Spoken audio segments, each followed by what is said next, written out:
Good evening all and welcome. Cults.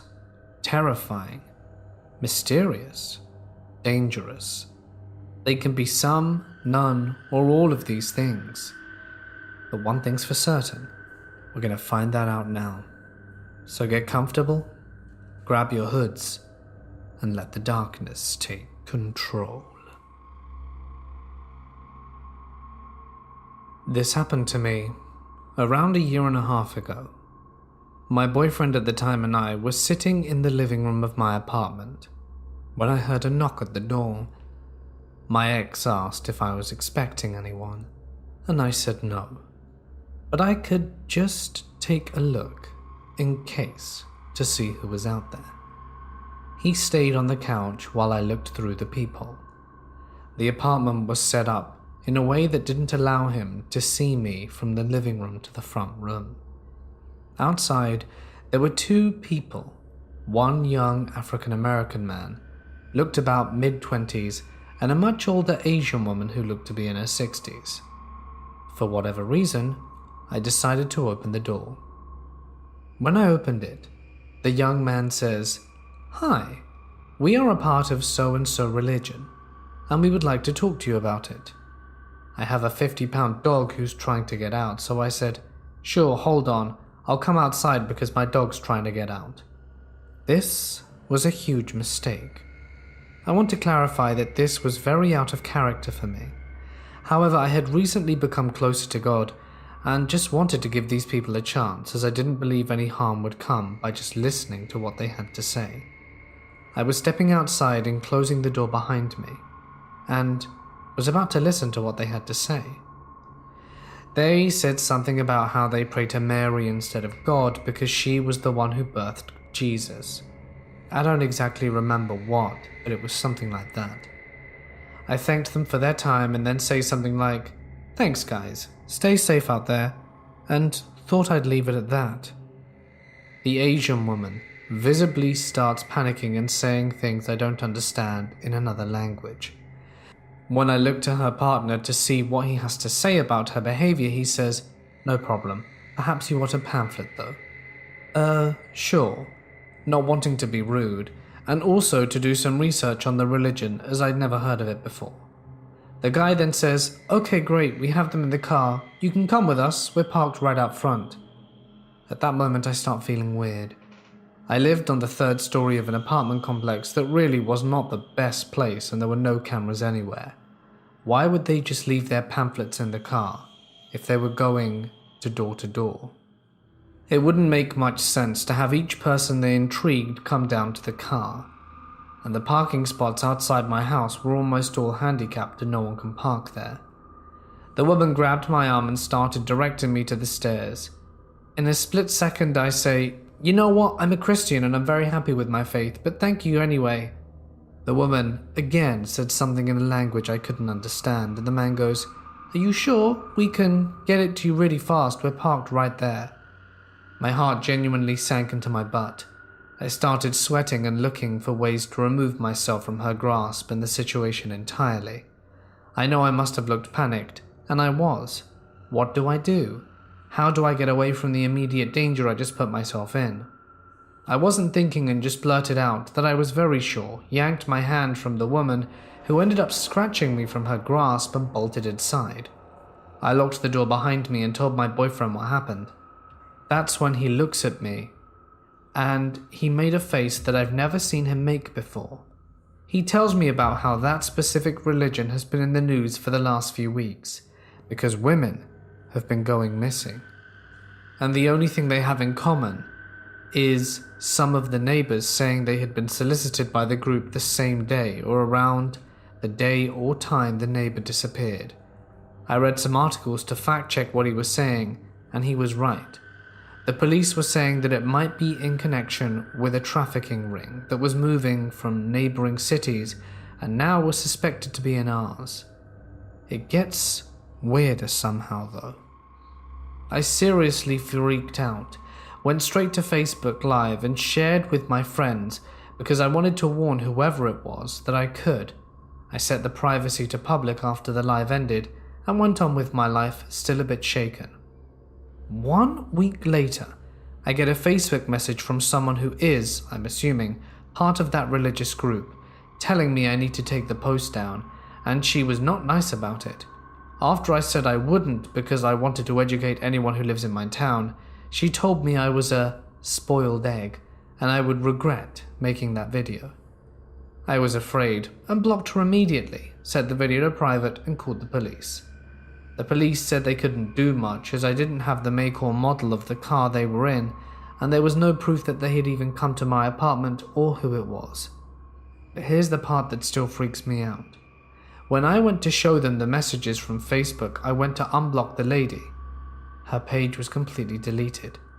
I still had the messages, but it was like talking to a little grey default profile picture. Even the name had changed to something that seemed to be the random strokes of a keyboard. I want to end this by letting you all know that I am no longer being as trustworthy as I was before. I know the things I should have done differently now, and get upset with myself as to how I acted. I'm afraid that they really are a trafficking ring, and so to all those people involved, please let's never meet again.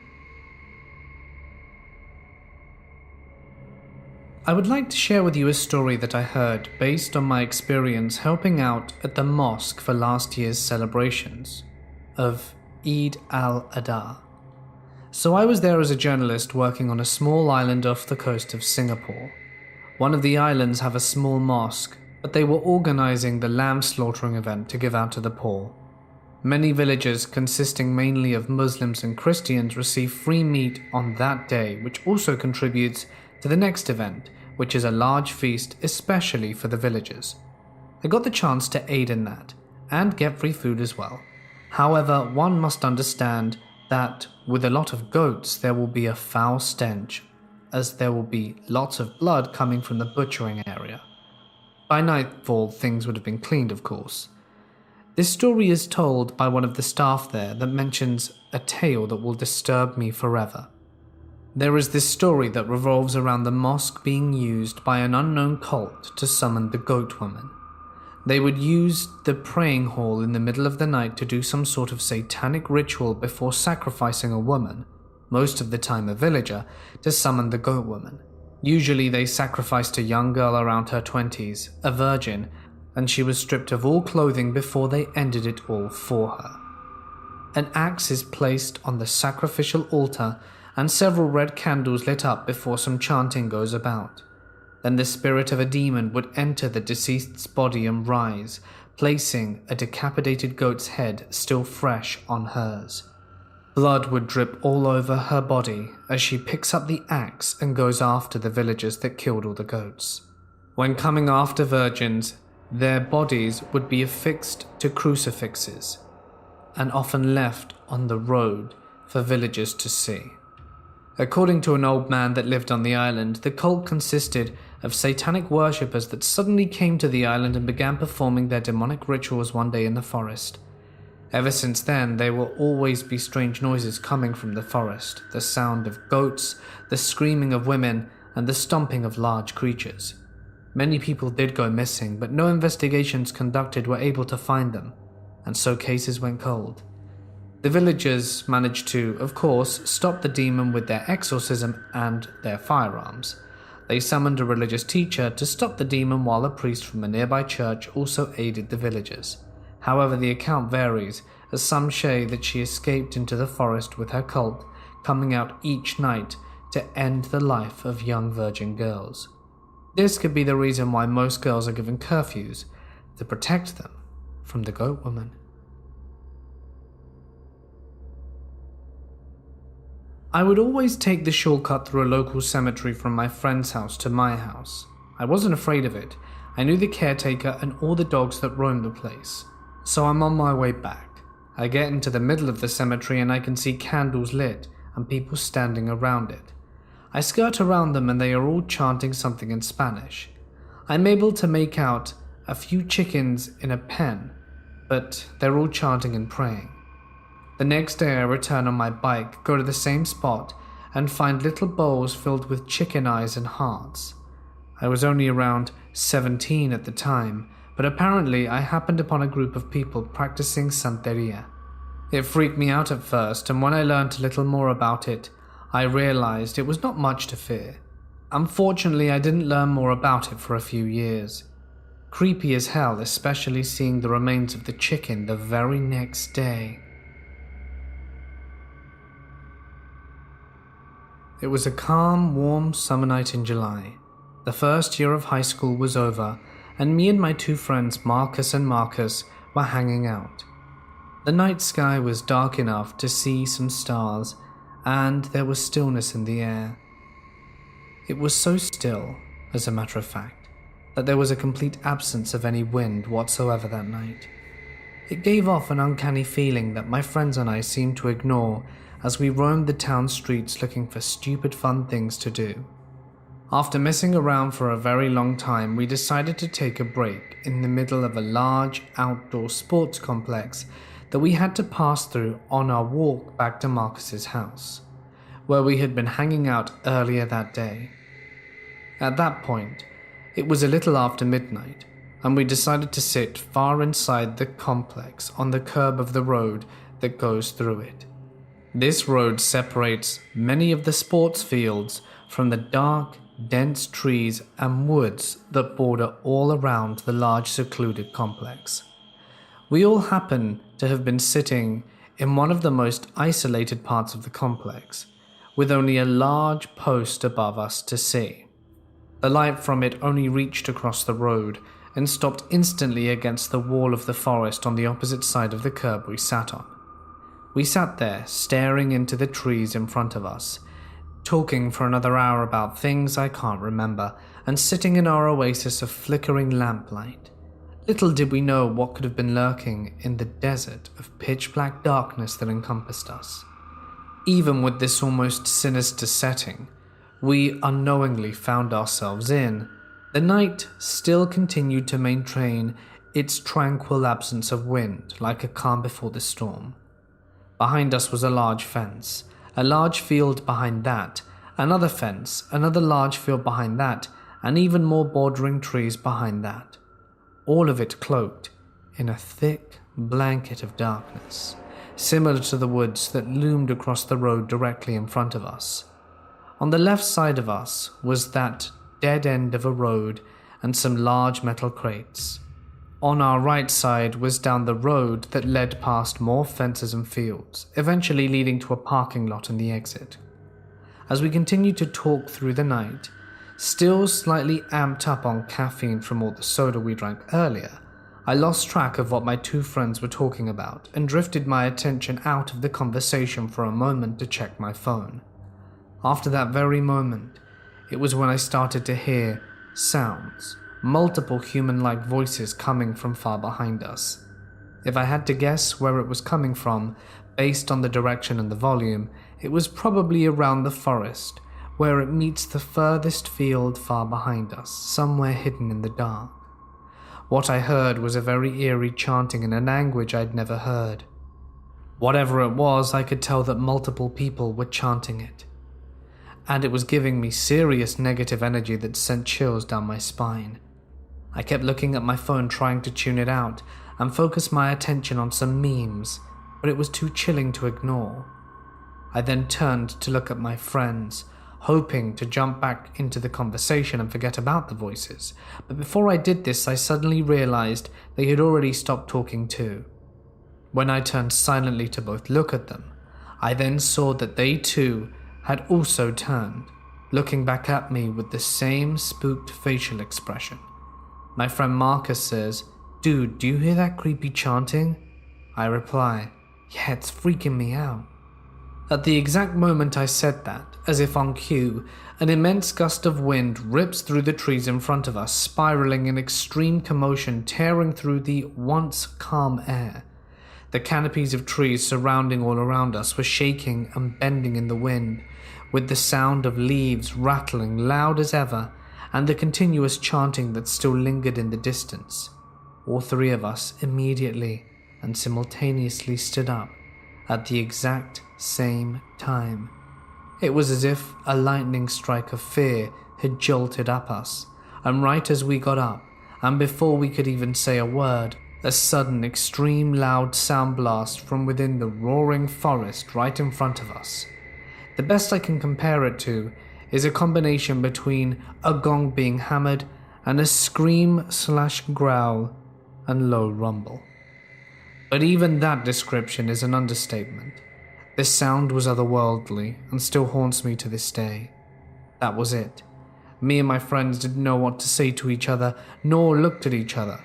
We all knew we needed to get out of there, and we needed to get out of there as quickly as possible. In almost perfect synchronization, we all unanimously turned, swung ourselves over the fence to the right of us in one jump and straight into a soccer field, where we sprinted as fast as our legs could carry us. I never ran so fast in my life. I wasn't thinking about anything but the utter shock of what had just happened. My body practically carried me across the dark void of terror that was the field. We were running in the direction of Marcus's neighborhood, just to get to the safety of his house. As we were running, the wind is still furiously blowing and I still hear the faint, distant chants cutting through the breeze. Out of the corner of my eye, I see a blur of flickering candle lights in an organized formation near the tree border, in the distance behind us. We eventually had to crawl through a hole in another fence to get out of the field, and then we ran full speed all the way through some foliage to get to Marcus's house. We entered the house, slammed the door shut, locked it, and collapsed on the couch. To this day I am still disturbed by that night, still question what those voices were and how the wind kicked up so quickly and furiously. The origins of that otherworldly sound and the near-perfect synchronized order of the phenomenon. My personal theory is that the chanting was a form of distant demonic ritual that conjured up some type of otherworldly portal very close to us. Who knows, though, what really was going on there that night. I'm just glad we got away.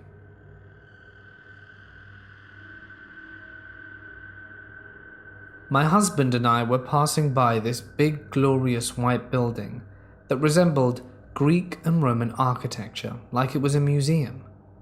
It was so beautiful and stood out against the landscape that you simply couldn't miss it.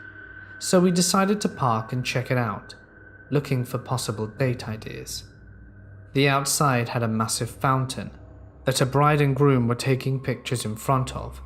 Then a robed woman, I'll call her tour guide, approached us and welcomed us to the church. The robe was a little weird for me, but I figured she may have been in a choir. We tried to leave, but the tour guide insisted on giving us a presentation. We really didn't want to listen, but were just being polite. She took us to a room with a giant Jesus statue, and everyone in the building except me and my husband and a few others were all dressed in the same robes. That's when I started getting an eerie feeling. After the presentation, the tour guide lady took us into another room, where there was a giant globe and many Bibles in different languages. We then had a discussion about spirituality and that we weren't big church people due to our schedules. She mentioned that the followers of this specific church had no issues attending because the church provided them with houses and food, and that the followers of the church were all related to the founder. Then the girl had a glow in her face and said, "You may have connections to our founder. We were very interested and have our own refined ancestry system to find your long-lost relatives." She said that to us, and that was enough red flags for me. I took my husband by the hand and said, "We need to go now." I started to thank her for her time, and we began to leave. And an older woman in a white robe invited us to stay while we were on our way out the door, and then insisted that the other girl would have the ancestry test done rather quickly. I told her we had other matters to attend to, like a doctor's appointment, and then she politely said that we were always open if we had any more questions and handed us reading material. I then pulled out Snapchat due to a notification, and our tour guide peeked over my shoulder and said, "Oh, Snapchat, I haven't seen that in the past 11 months. Come to think of it, I haven't even seen a phone." I got chills of it, and we sped out of the parking lot, never to return. Back during the summer of 2017, I was a very stubborn teenager and had no car nor driving license at the time. So my way of going to my friend's house, or anywhere in general, was that I would always walk to my destination. Occasionally my brother would drop me off at the location I would go to. The city I live in isn't too big, and is known for its gangs and drug problems. One afternoon, I put on my earbuds and wanted to get out of the house to meet my friend at a local park, which was an additional 15-minute walk. My neighborhood is a gated community. There are 2 doors to enter and exit from. One leads to the main street, and the other leads to an alley behind a middle and elementary school. To make the scenery creepier, the school used to be part of a historical Japanese cemetery. There were rumors about paranormal activity and cult activity happening in the area. My mentality at the time was naive, and I brushed off these rumors. Anyone would assume it's gossip. The neighbors would say to get the neighborhood kids to go into their homes early. I take the door that would take me to the main street, and as soon as I cross at an unmarked crosswalk, I bump into a guy wearing a long red hooded robe. No, not the ones people used after taking showers or for a cover-up. It was a legit stereotypical cult robe. I made eye contact with the guy for just a second and noticed his eyes were pitch black. He had no visible pupil. My first thoughts were, damn, this guy must be high on meth. Even in the city center, everyone is always on drugs, and it's pretty easy to identify what a person's on. But in his case, it was the contrary. On his lower left eye, he had a tattoo with a pentagram symbol. He looked like he was 25 and really tall, at least 6'1". Through my loud music, I could hear his heavy breathing, and it sounded very abnormal, like some sort of strange growl. A sensation I had never heard nor experienced before. About a week had passed, and I had completely forgotten about the creepy encounter, the one I had with said guy. My friend calls me one Friday afternoon and tells me to go to hang out at her house to smoke ourselves stupid and enjoy a six-pack. As my usual routine goes, I put on my earbuds and walk to the destination, which is nothing out the ordinary. I get to my friend's house, we have our sesh, get together, and after a few hours of drinking and getting high, I decide to call it a night, not being wary of the time. I realized how late it was and left her house in a hurry, roughly 11:30 p.m. I had my earbuds on as always, and I get to the beginning of the back street/alley, which is the second entrance to my neighborhood. As soon as I passed the end of elementary school, I had a bad, unsettling feeling that I was being watched. I felt like a deer trapped, knowing that there's a predator around. I always carry a sort of weapon due to terrifying predicaments I've been involved in the past. It's on the right side of my waist, and I have it ready in case anything fishy is about to go down. This weapon in particular was a pocket knife, and anyone who's ever owned one knows it makes a particular clicking sound. As I got closer to the parked cars, I stopped in the middle of the road where the last streetlight was lighting. I looked ahead between the cars and the second entrance, and there was a guy in a black robe crouched behind a truck. I kept walking in the middle of the road just because I'd have enough time to make a run for it. This strange guy emerges from the truck breathing heavily, and it reminded me of the encounter I had last week. He walks up close to me and we make eye contact again. This is when I notice it's the same guy. I easily identified him because of his under-eye tattoo. He stood there, staring at me like I had just ruined something for him. He saw what was in my hand. He stares at it for a few seconds and then begins walking away, breathing heavier than before. It almost sounded animalistic. I started to power walk to the entrance. In utter horror, I turn around to see another man emerging from behind another vehicle. I close the door behind me and quickly hide by the closest yard, as each yard has a brick wall separating each house. I stay there for a minute trying to process what the hell I just encountered, get on the phone and was about to call my friend in a panic, when I suddenly heard a conversation going on behind the wall I was hiding. The man went, "Why didn't you just go for it? It was an easy target." A different voice speaks up. "She had a knife. It was going to end up messy." After that I ran home, petrified. When I arrive home, my dad noticed I was frantic. I tell my dad that nothing's up, and that I had seen a possum creep up on me. That's why I was scared. He believed that, and I haven't told any of my family what really occurred. It just gives me chills. Till this day, the thought of not carrying my small weapon terrifies me. God only knows what the hell those cult members were really planning on doing that night. I personally believe they were planning on trapping an innocent person to do some sinister, creepy activities. I work at a movie theater in Michigan, and recently we hired a new facilities manager, which is fancy wording for a maintenance man. He's an older guy in his 50s with long white hair and always has a weird look in his eye. He's called Alex. When he first started working here, he talked to me and one of my managers who I'm pretty close with. He was very interested in making movies. My manager and I hoped to make movies one day too, so this conversation didn't seem too weird, until it did. Every day he would try and find me or my manager to talk our ears off for long periods of time about how he has made big sounds for Hollywood movies and how he has so many connections. Eventually he began telling us that he has a studio at his house and he would try and get us over separately. He added both of us on Facebook as well and went by the name Alex Crowley. If you don't know who he is, he's a satanic cult leader. I think he was the first one in the UK. He did some very dubious things in the 1940s. After stalking his page, he follows weird neo-fascist pages and is really into devil worship, so his name is very fitting. Once he added us on Facebook, he would constantly send us message after message. Some of them were audio messages of what sounded like Latin, or someone speaking backwards. I never replied to these. He would soon confront us for not responding to these messages. While he would send these, he would like and comment on my Facebook posts, even from some years ago. While he was confronting us, the conversation would come back up about going to his house. He had access to our work schedules, he knew when our days off were, and he would say, "So I see you have Wednesday off this week, what are you doing? You should come over to my studio." This happened every day.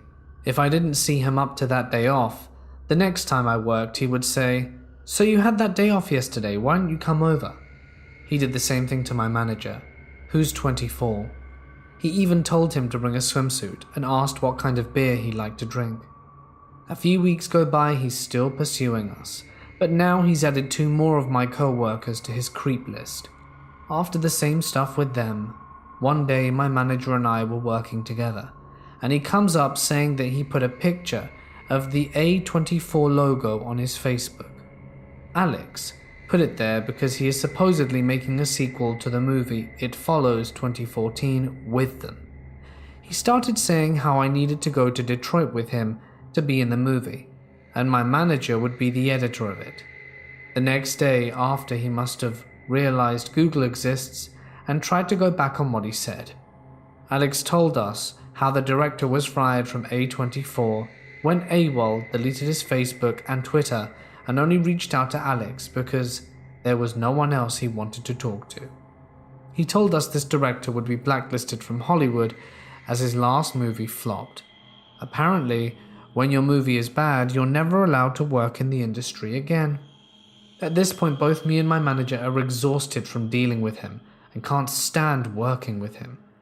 I asked one of my fellow co-workers, who I knew he was talking to, if he ever weirded him out. He said of course. Alex wants to go out with this 18-year-old co-worker fencing, since that was a sport my co-worker was into. Luckily, his mum was Alex's boss, and he told her the very next day he was fired. You know, he could have just been a deranged individual, but something creepy and sinister that's too hard to eloquently put into words was going on there. I'm sure of it. So to this strange satanic maintenance man, let's never meet again, whatever your intentions were. This happened to me when it was my 19th birthday. My friends make me a party in the west part of the city, in a private place called Gran Jardín. This is in Mexico, by the way. It's a really expensive place where a lot of the people that are rich in that area live. The party ends at around 3:10 in the morning. I was leaving, and before I get into my car, I found a few things. There was a scarf on the front door, and weird stuff appeared on the front of my car. A handprint, but it wasn't normal, it was really large. It didn't even look human. After that, I get into the car and leave.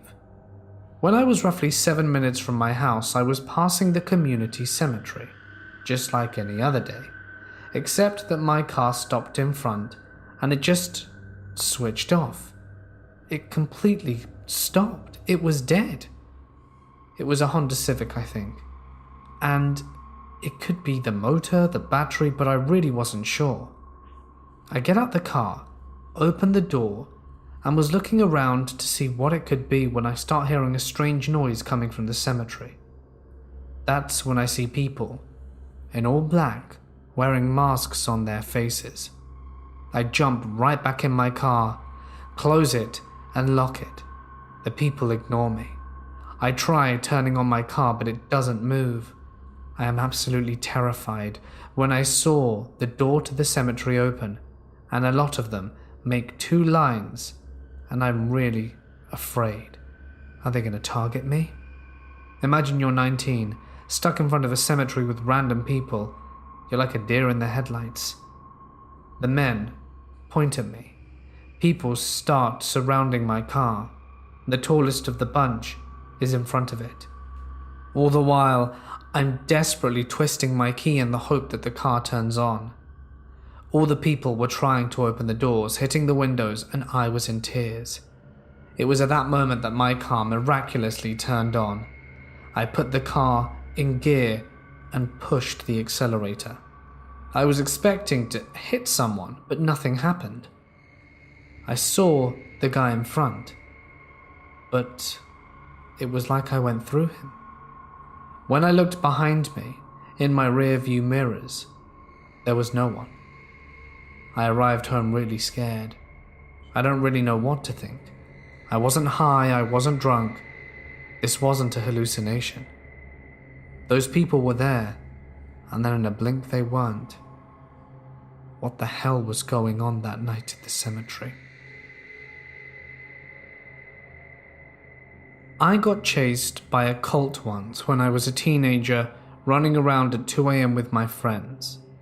But that was near population, and I've run across ritual locations where whatever they summoned wanted an offering from me, way out in the Sierras. A bit of background. I grew up on a hill that was only about 300 feet tall, to the east of the Silicon Valley. I could see the valley looking west, and a large lake looking east with no roads or anything all around to Highway 5. A rich dude purchased land for a golf course and country club, which was around a quarter of a mile from my home. It was one of the kinds with tennis courts, golfing, several pools and a hot tub. 5 yurt-type round buildings with different functions, weightlifting, aerobics and party spots. There was also an extremely tall building a bit further down past the swimming pool for wedding events and the like. We at a certain point began calling it Motel Hell. This was when I was around 5, and we went there a lot. At some point the developer decided to abandon it, the pools turned green and then dried up. We were in our early teenage years at this point, running around toilet papering neighbors, running about in the middle of the night, thinking we were invincible, shooting flare guns, doing things that would get you thrown in jail. Sad to see how things have changed. We had seen the ritual drawings and such in various locations around the place, and learnt about some of them from the library. Sometimes we would go to the ex-party place, and there would be large drawings on the floors and the walls. We would notice that even if it was 100 degrees outside, it would still be freezing cold, to the point you'd nearly see your breath. We knew people were there at night, because our bus stop was in the parking lot, and we would spend morning breaks with many hundreds of bottles left sitting around by the older teenagers at night. Anyway, we were out running around 2 a.m. one Friday. We could see lights at the club and decided to sneak up through the golf course from the back because there were some more bushes and trees. We crept up, got in earshot and sight, and saw them performing a ritual. After a few minutes of observing them, one suddenly turned in his robes and pointed out into the darkness towards us. Not sure what he said, but they all sprinted out towards us. Not like they could catch us, but they tried for a good hour. Safe to say I tried avoiding that area from there on out. This happened just when I finished college. Me and my buddy lived way out in the sticks, a little village that no one's ever heard of, so I'm not going to bother mentioning it. There were always rumors that in the local woods, cult activity happened at night. We never bought it. It's the kind of thing that children say in middle school to scare each other, and will tell each other at camp that one time something happened, that they saw someone in a robe or something. I don't know. I never paid any heed to it. So anyway, my buddy and I are there one night, just talking and chatting, and one of us has the bright idea to go for a midnight walk. There was a beautiful path nearby that was always lit through the night, popular with cyclists during the day. It was a calm and tranquil kind of night, and we both, being bored, decided to light up a cigarette on our way and carry on our conversations, as neither of us were tired. It was quite late at night, already dark out, and as we started walking and chatting, an ominous and dark feeling overcame me. As you can imagine, I wasn't best pleased by this and looked around, looking for the culprit of such a sensation, but I found nothing. I decided to just be a bit more wary that night, and I didn't want to ruin the vibe. We carried on walking, and the conversations were flowing naturally. We were having a really good night. I was getting a bit tired, and knew that after our walk I would probably turn in and just pass out on his sofa. We're about halfway through this walk, when all of a sudden he goes, "Shh, dude." I look around, don't see anything, and he puts his hand on my mouth and the other on the shoulder, and pushes me down to the ground. We slowly step back off the path, and he looks me dead in the eyes and gives me a look that says, "Stay quiet." I crouch behind a tree, really unsure what the hell's going on. That's when we see about 8 to 10 people on bikes. They're quite far away at this point, so I'm thinking it's quite silly that he's making us hide off the path for cyclists, as I said it was illuminated. But these people were all wearing robes, and I don't mean like a bathrobe, I mean they were all wearing proper dark robes, black robes, like the robes you see characters in video games wearing. I thought this was all a joke, maybe something he'd set up elaborately. But they all go past, and you know what? They were acting perfectly normal. They were talking and just cycling, fairly chilly. I and my friend, after a minute or so that they'd passed, get up and ask him if that was some kind of prank. It seemed all a bit too, laid back. He tells me that he thought that the rumors from school were nothing but that, rumors, but that it's clear to see that there is something fishy going on.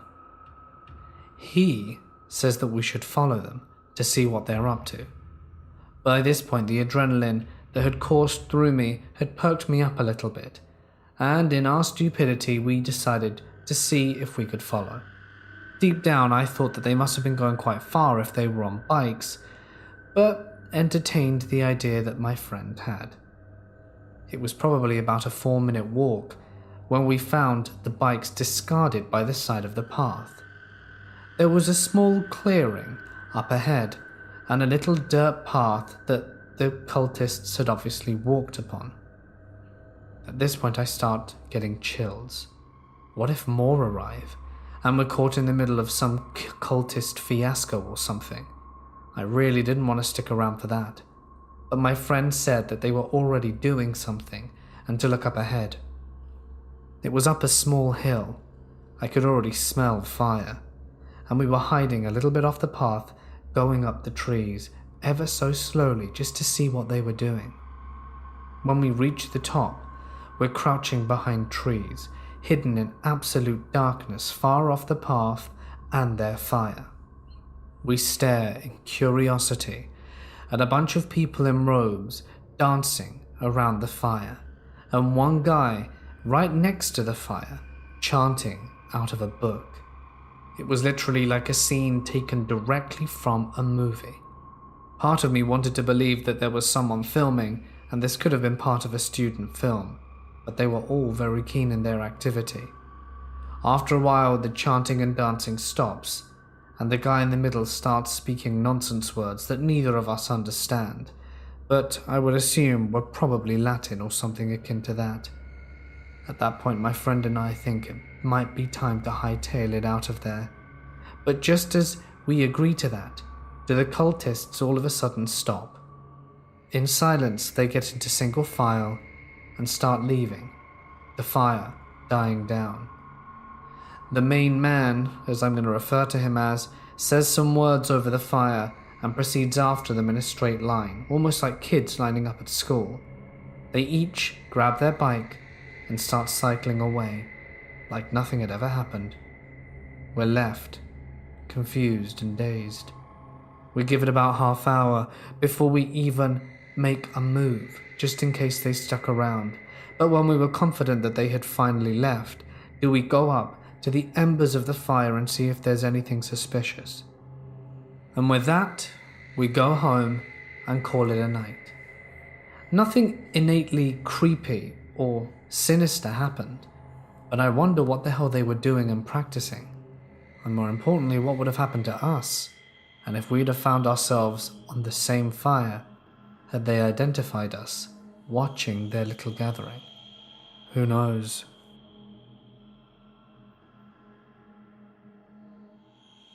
Hey guys, thank you so much for watching. It's Mort. I hope you enjoyed tonight's video.